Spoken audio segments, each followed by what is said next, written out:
नमस्कार दोस्तों। आज एक बहुत प्यारा गाली गीत प्रस्तुत कर रही हूँ। गीत पूरा सुनिएगा तभी आनंद आएगा। इस गीत को आप अपनी सुविधा अनुसार भसुर, समधी, दूल्हा को मंडप में या जिस किसी को भी गाली गा के सुनाना चाह रहे हों उसका नाम लेकर गा सकते हैं अपनी सुविधा अनुसार। तो आइए सुनते हैं गीत को। गीत कैसा लगा कमेंट करके ज़रूर बताइएगा। अगर गीत अच्छा लगे तो मेरे गीत को लाइक कीजिएगा, शेयर कीजिएगा और मेरे चैनल को सब्सक्राइब ज़रूर से ज़रूर कीजिएगा। तो आइए सुनते हैं।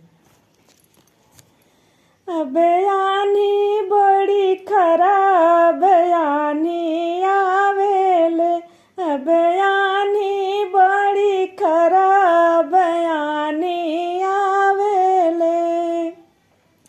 अनिया में पड़ गईली समधी के बहिनी, अनिया में पड़ गईली भासुर के बहिनी, अनिया में पड़ गईल अगुआ के बहिनी।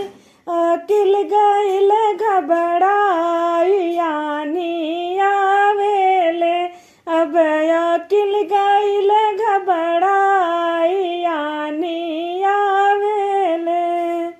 समधी के बहिनी के सब कुछ उड़ी गया, भसुर के बहिनी के सब कुछ उड़ी गया, दूल्हा के बहिनी के सब कुछ उड़ी गया।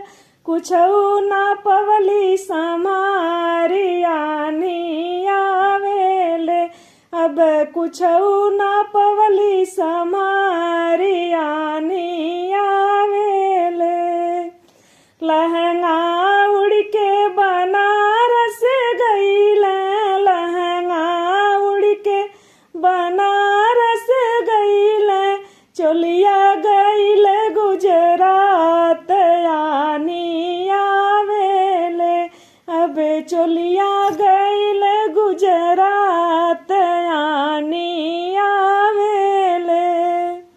चुनरी उड़ल रामेश्वर गईले, चुनरी उड़ल रामेश्वर गईले, पा गईले थानेदार यानी आवेले, हाजी पा गईले थानेदार यानी आवेले।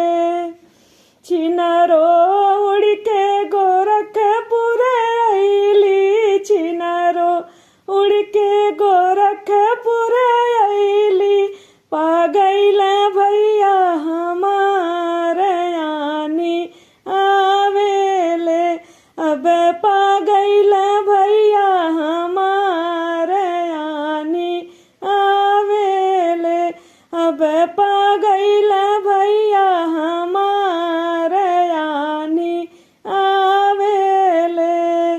भरया कवारी छिनरो कस के पकड़ली, भरया कवारी छिनरो कस के पकड़ली, कुश्ती लड़ली दिन रात यानी आवेले, अब कुश्ती